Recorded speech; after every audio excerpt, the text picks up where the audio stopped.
안녕하세요. 더 넘치는 교회 믿음의 가족 여러분, 11월 11일 화요일 아침입니다. 오늘도 하나님의 말씀의 자리, 또 하나님과의 만남의 자리에 나오신 여러분들을 사랑하고 축복합니다. 오늘 묵상하시는 이 귀한 하나님의 말씀이 여러분들에게 생명의 양식이 되어줘서 여러분들을 살리고 또 강건케 하시는 말씀의 귀한 역사가 여러분들에게 부어지게 되기를 주님의 이름으로 축복해 드리겠습니다. 오늘은 요한복음 6장 1절로 10절 그 유명한 오병이어의 기적 이야기가 담겨있는 이 말씀을 함께 묵상하도록 하시겠습니다. 오늘 본문의 말씀을 제가 읽어보도록 하겠습니다. 그 후에 예수께서 디베레아의 갈릴리 바다 건너편으로 가심에 큰 무리가 따르니 이는 병자들에게 행하시는 표적을 보았음이러라. 예수께서 산에 오르사 제자들과 함께 거기 앉으시니 마침 유대인의 명절인 유월절이 가까운지라.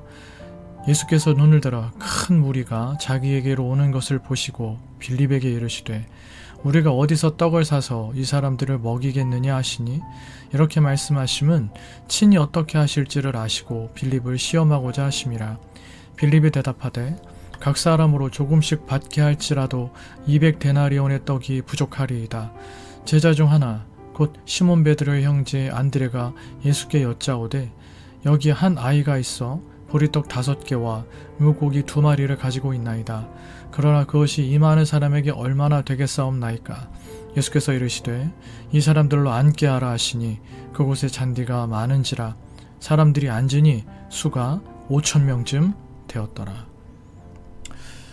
빈들에서 5,000명의 사람들을 먹이신 이 오병이어의 기적, 조금 더 생각해보면 10절이 5,000명이라고 나오지만 새벽녘 성경에 표현되고 있듯이 이 5,000명은 남자의 수만 5,000명이거든요. 그래서 이 자리에 여성들도 있고 또 노인들도 있고 어린아이들도 있다라고 우리가 생각할 수 있기 때문에 그들의 수까지 다 생각해서 어림잡아 계산해 보면 한 곱하기 4 정도에서 약 2만여 명의 사람들이 모여 있다라고 우리가 짐작할 수 있습니다. 그러므로 빈들에서 남자만 5,000명, 대략 한 2만여 명의 사람들을 먹이신 이 오병이의 기적은 유일하게 사복음서 모두에 기록된 사건으로 예수님이 생명의 근원이시요 모든 생명의 필요를 채워주시는 권능자이심을 보여주신 기적, 이 땅에서 보여주시고 누리게 해주신 하나님 나라의 잔치였습니다. 1절에서 4절 예수님께서 행하시는 기적을 보았던 사람들이 다시 그 기적, 특히 병자를 고치시는 기적을 경험하기 위하여 예수님을 따라와 빈들에 모였습니다. 누가복음 9장 10절에 보면 보다 정확하게 이 빈들이 벳세다라고 설명되어 있습니다. 이 벳세다는 베드로, 안드레, 그리고 빌립의 고향입니다. 사람들은 예수님이 행하시는 기적을 보고 끈질기게 예수님을 따라다닙니다. 오늘 본문에도 표현이 되어 있죠. 예수님께서 백성들을 위해 기적을 행하시는 이유는 그들이 기적 자체가 아니라 기적을 통하여 예수님께서 전하시는 천국 복음을 듣게 하시기 위함이었는데, 그들은 예수님의 말씀이 아니라 기적 때문에 예수님을 따라다니는 사람들이었다라고 볼 수가 있는 것이죠. 적지 않은 사람들이 그 기적 때문에 예수님을 쫓았던 것입니다. 그런 시각에서 사람들이 예수님을 계속해서 추격하고 있다고도 표현할 수가 있을 것 같습니다. 사랑 믿음의 가족 여러분, 여러분 무엇 때문에 예수님을 믿고 따르기로 결정하셨습니까? 그것이 무엇이든지 간에 중요한 것은 예수님께서 전하신 구원의 복음, 하나님 나라의 복음의 말씀입니다. 무엇이 과정이 되고 다리가 되고 통로가 되었든지 간에 우리는 복음의 중심이신 예수님 앞으로, 또 예수님의 말씀 앞으로 나아가야 합니다. 예수님과 예수님의 말씀을 믿고 따르는 데까지 나아가야 합니다. 그저 눈앞에 벌어지는 그 놀라운 기적만을 보면서 그런 것만 우리에게 주어지기를 추구하며 신앙생활을 해서는 안 되는 것입니다. 기독교를 아는 종교를 가진 종교인이 아니라 하나님의 가족이 되어야 하는 것입니다. 이곳에서 예수님은 5절 큰 무리가 오는 것을 보시고 제자인 빌립에게 이 사람들을 먹일 떡을 어디서 살 수 있겠느냐라고 물으셨습니다. 오늘 우리에게도 예수님은 저 사람들을 어떻게 하면 도울 수 있겠니? 라고 물으십니다.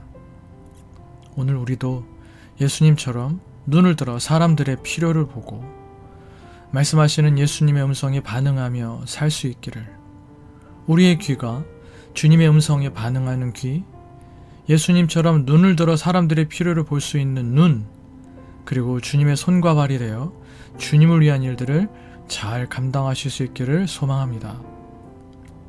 또 한 가지, 비록 사람들이 자신을 따르는 동기가 잘못되었지만 예수님은 그들의 어려움과 필요를 외면하지 않으시고 놀라운 기적으로 해결해 주셨습니다. 이처럼 주님은 자신을 찾는 사람들을 언제나 환대하여 주십니다. 끈질기게 찾고 찾는 사람들에게 기적도 베풀어 주십니다. 마태복음 7장 9절에서 11절 너희 중에 누가 아들이 떡을 달라 하는데 돌을 주며 생선을 달라 하는데 뱀을 줄 사람이 있겠느냐? 너희가 악한 자라도 좋은 것으로 자식에게 줄 알거든. 하물며 하늘에 계신 너희 아버지께서 구하는 자에게 좋은 것으로 주시지 않겠느냐? 오늘도 우리의 필요를 아시고 채워주시는 주님께, 우리가 생각하는 것보다 좋은 것을 주시는 주님께 나아가 끈질기게 기도하시는 모든 믿음의 가족 여러분 되실 수 있기를 주님의 이름으로 축복해 드리겠습니다. 6절 사실 예수님은 자신이 하실 일을 미리 다 알고 계시면서도 빌립의 믿음을 보시려고 이렇게 물으신 것이었습니다. 빌립이 이 문제를 어떻게 바라보고 있는지, 어떻게 해결하려고 하는지, 그의 믿음이 얼마나 자랐는지 보고자 하신 것이었습니다. 7절 빌립은 이 말씀을 듣고 가장 먼저 돈으로 문제를 해결할 수 있는지 생각했지만 이 많은 사람들에게 먹일 음식을 사려면 돈이 턱없이 부족했습니다. 그래서 그는 사람들에게 많이 모은다고 할지라도 다 모아도 200데나리온 정도의 떡으로도 모자랄 것이라고 대답합니다. 참고로 1데나리온은 노동자의 하루 품삯입니다. 200일을 꼬박 일한 돈으로도 이 사람들을 먹일 수가 없다라는 것이죠. 그들이 가지고 있는 것들을 그것이 돈이 됐든 먹을 것이 됐든 다 모아봐야 얼마 되지 않기 때문에 거기에 200데나리온이 더 필요합니다. 돈이 필요합니다. 라고 대답을 한 것이죠. 8절로 9절 또 다른 제자, 베드로의 형제이자 또 빌립의 고향 친구이기도 했던 안드레는 한 소년이 보리떡 5개와 물고기 2마리를 가지고 있는데 이렇게 많은 사람들에게 그것이 무슨 소용이 있겠느냐라고 또 예수님께 말씀드립니다. 빌립, 안드레 모두 문제를 예수님께 의뢰하지 않았고 예수님에 대한 믿음을 가지 못했던 것입니다. 빌립과 안드레는 아무것도 없는 들판을 큰 잔치자리로 바꾸실 수 있는 주님의 능력을 보지 못했습니다. 눈앞의 현실만 보기 때문입니다. 주님은 때때로 우리에게 당황스러운 환경을 주시고 우리가 그러한 환경 가운데서 어떻게 주님을 신뢰하는지, 그 신뢰함 가운데 어떻게 행동하는지를 살펴보십니다. 때때로 우리를 테스트하실 때가 있습니다. 우리의 믿음의 성장을 위하여, 또 우리가 얼마만큼의 믿음의 자리에 와 있는지를 보시기 위해서 주님은 때때로 우리에게 그런 시험을 주실 때가 있습니다. 바로 그러한 때에 불가능한 것 같은 상황 속에서도 우리 자신의 제한된 생각을 신뢰하지 말고 모든 것을 가능케 하시는 주님의 능력을 바라보는 저 여러분 되실 수 있기를 바랍니다. 주님의 능력을 바라보고 주님의 능력을 의지하며 주님의 능력 안에서 우리에게 주신 이 모든 자리들을 잘 극복해 나가고, 그렇게 우리의 믿음이 성장하고 성숙하고 그렇게 더욱 주님 닮아가는 예수 그리스도의 제자의 삶을 살아가실 수 있는 저 여러분 다 되실 수 있기를 주님의 이름으로 축복해 드리겠습니다. 함께 기도하시겠습니다. 기도하실 때 오늘 여러분들과 함께 나누면서 하나님께서 여러분들에게 특별히 기도하게 하시는 기도 제목들을 좀 생각하시면서 여러분 기도하실 수 있었으면 좋겠습니다. 또 교회를 위해서 특별히 돌아오는 주일날 있게 되는 추수감사 축제, 또 가족 초청 주일을 위하여서 여러분 기도해 주시고, 믿음의 가족들을 위해서, 또 부족한 저를 위해서, 또 여러분들의 개인적인 기도 제목들을 위해서 기도하시다가 일상의 삶을 시작하실 수 있는 이 아침 되시기를 바라겠습니다. 함께 기도하시겠습니다.